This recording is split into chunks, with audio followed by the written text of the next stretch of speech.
Bab keempat. Keesokan paginya, ketika Fajar sedang asik bermain ponsel di dalam kamarnya, dia melihat Rani sedang menyiram bunga. Gerakannya anggun dan penuh pesona, seolah-olah setiap bunga yang dia siram adalah sesuatu yang berharga. Tanpa berpikir panjang, Fajar mengambil ponselnya dan membuka aplikasi kamera. Cuma satu foto aja. Gak apa-apa kali. Gumamnya pelan, mencoba membenarkan tindakannya. Fajar menunggu momen yang tepat, lalu dengan cepat menjepret satu foto Rani dari jendela kamarnya. Dia menatap hasil fotonya dan tersenyum kecil. Cantik dan yum, katanya pelan, sebelum segera menghapus foto itu, merasa bersalah karena melakukannya secara diam-diam. Tak lama kemudian, suara ponselnya bergetar. Ada pesan dari Rani. Fajar, kamu lagi di rumah? Fajar terkejut melihat pesan itu. Wah, kebetulan banget. Gumamnya sambil buru-buru mengetik balasan. Iya, Tante. Di rumah aja. Lagi nggak ada jam kuliah. Kirim. Gumam Fajar. Tak lama setelah mengirim pesan, Rani membalas lagi. Bisa bantu Tante nggak? Pagar rumah Tante ada yang rusak, kayaknya harus diperbaiki.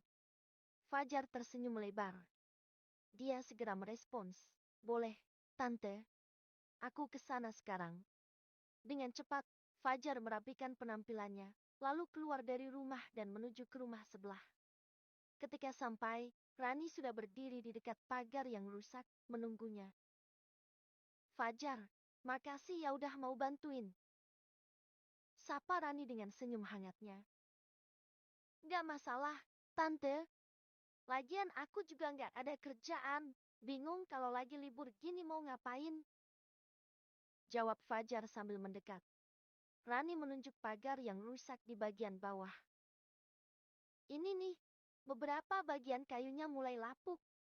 Tante nggak punya alat-alatnya, makanya minta tolong kamu. Fajar memandangi pagar itu sejenak. Oh, ini sih bisa diperbaiki, Tante. Tapi kayaknya butuh gergaji sama palu. Tante ada? Rani menggeleng. Nggak ada. Kamu ada nggak? Fajar mengangguk. Ada, Tante. Sebentar ya, aku ambil dulu di rumah. Iya, Fajar. Maaf ya, jadi ngerepotin kamu. Ucap Rani pelan, seolah merasa nggak enak dengan Fajar. Enggak apa-apa, Tante.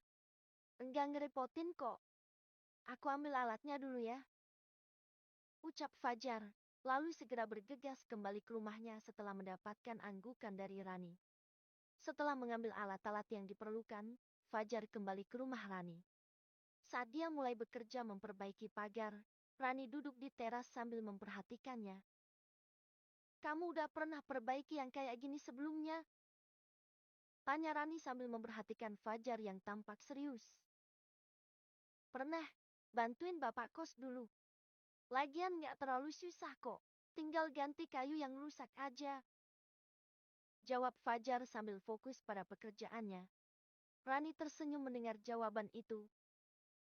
Kamu pemuda yang serba bisa juga ya? Fajar sedikit tersipu, tapi dia menutupinya dengan tetap fokus pada pekerjaannya. Namun, semakin lama dia bekerja, dia mulai merasakan sesuatu yang aneh. Setiap kali Rani menatapnya atau berbicara padanya, ada getaran aneh yang muncul dalam dirinya. Sesuatu yang sulit dijelaskan, tapi membuatnya gugup dan canggung.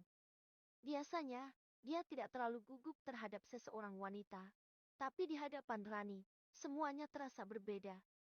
Mungkin karena selama ini, dia tidak terlalu tertarik pada wanita seumurannya yang sering dia temui.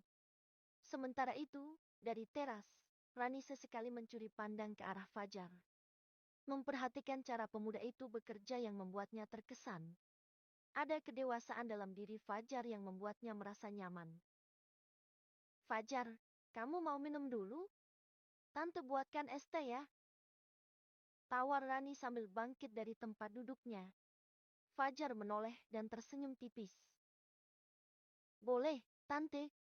Haus juga nih, jawabnya. Rani segera masuk ke dalam rumah dan menyiapkan teh dingin. Sementara itu, Fajar melanjutkan pekerjaannya. Namun, pikirannya terus terganggu oleh perasaan-perasaan yang muncul setiap kali dia dekat dengan Rani. Ada sesuatu yang berbeda. Setiap gerakan Rani, setiap kata yang dia ucapkan, semuanya terasa lebih menarik bagi Fajar, dan seperti akan membangunkan sesuatu di dalam diri Fajar. Tidak lama kemudian, Rani keluar dengan 2 gelas teh dingin. Dia menyodorkan salah satu gelas kepada Fajar. Ini, buat kamu. Istirahat dulu sebentar, katanya. Fajar menerima gelas itu dengan senyuman. Makasih, Tante.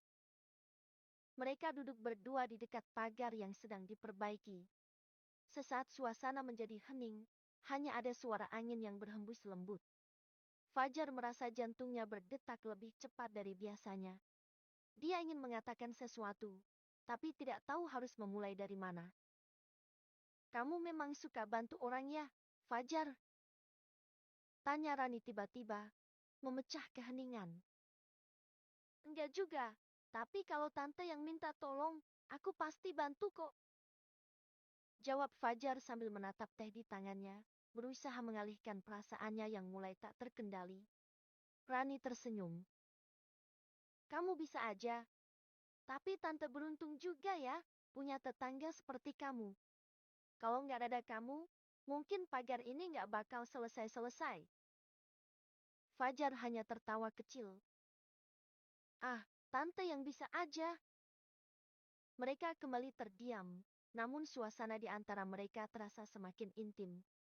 Fajar bisa merasakan jarak antara mereka semakin tipis, dan setiap kali dia mencuri pandang ke arah Rani, dia merasakan sesuatu yang sulit dijelaskan. Sementara itu, Rani juga mulai merasa ada yang berubah dalam caranya memandang Fajar. Fajar, panggil Rani pelan. Iya, Tante. Kamu jujur, nggak merasa keberatan bantuin Tante? Tanya Rani tiba-tiba, suaranya terdengar serius. Fajar terkejut mendengar pertanyaan itu. Dia mengerutkan keningnya, lalu menjawab. Jujur, Tante. Kenapa keberatan? Aku sangat senang Tante, kalau bisa aku mau terus bantuin Tante. Ucap Fajar dengan tersenyum tipis. Rani tertawa kecil mendengar jawaban itu. Halah, kamu ini. Bisa aja. Tapi makasih ya, udah mau bantuin Tante. Ujarnya sambil tersenyum lembut. Fajar merasa pipinya memanas. Iya, Tante. Beneran kok, aku senang bisa bantuin Tante. Rani menatap Fajar sejenak, lalu mengalihkan pandangannya ke halaman. Kadang Tante merasa kesepian di sini. Rumah ini terlalu besar untuk satu orang. Fajar mengangguk pelan, merasa simpati. Kalau Tante butuh teman ngobrol, aku selalu ada, kok. Mendengar kata-kata itu, Rani tersenyum. Ada rasa hangat yang menjalar di hatinya, sesuatu yang belum pernah dia rasakan sebelumnya terhadap seseorang yang lebih muda. Ya, kalau gitu Tante nggak akan sungkan-sungkan panggil kamu lagi kalau butuh bantuan. Jawab Rani sambil tersenyum lembut. Setelah beberapa saat, Fajar menyelesaikan pekerjaannya. Pagar yang rusak sudah terlihat rapi kembali. Udah selesai, Tante. Semoga bisa tahan lama ya. Katanya sambil mengelap keringat di dahinya. Rani berdiri dan melihat hasil kerja Fajar. Wah, rapi banget.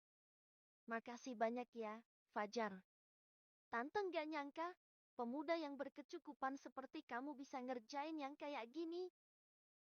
Puji Rani. Fajar hanya tersenyum kecil. Iya Tante, sama-sama. Papa selalu mengatakan, seorang lelaki harus bisa di berbagai hal, karena lelaki adalah pemimpin. Pemimpin tidak bisa selalu mengandalkan orang lain. Ucap Fajar. Benar Fajar, suatu saat nanti kamu pasti jadi pemimpin. Minimal jadi pemimpin keluarga. Timpal Rani. Pemimpin keluarga kita. Gombal Fajar sembari tersenyum nakal. Rani mendekat lalu menepuk bahu Fajar dengan lembut. Dasar gombal. Kamu kuliah jurusan apa, Fajar? Tanya Rani tiba-tiba. Ekonomi bisnis. Jawab Fajar singkat. Oh, tante kira jurusan gombal. Timpal Rani sambil tertawa kecil. Kalau gombal gak perlu kuliah, udah skill dari lahir. Tambah Fajar yang gak mau kalah. Lalu diiringi tawa keduanya. Fajar, sekali lagi. Terima kasih ya. Ucap Rani. Iya, tante. Sama-sama. Pokoknya kalau butuh bantuan, jangan lupa hubungi aku ya. Kata Fajar sembari membereskan peralatan mereka. Kalau gitu, nanti kalau ada apa-apa, tante panggil kamu lagi ya. Ucap Rani sembari menepuk kembali bahu Fajar. Fajar mengangguk, berusaha menyembunyikan debaran jantungnya yang semakin kencang saat tangan wanita itu menyentuh bahunya kembali. Jangan sungkan, tante. Fajar pasti akan membantu. Ucapnya dengan senyum.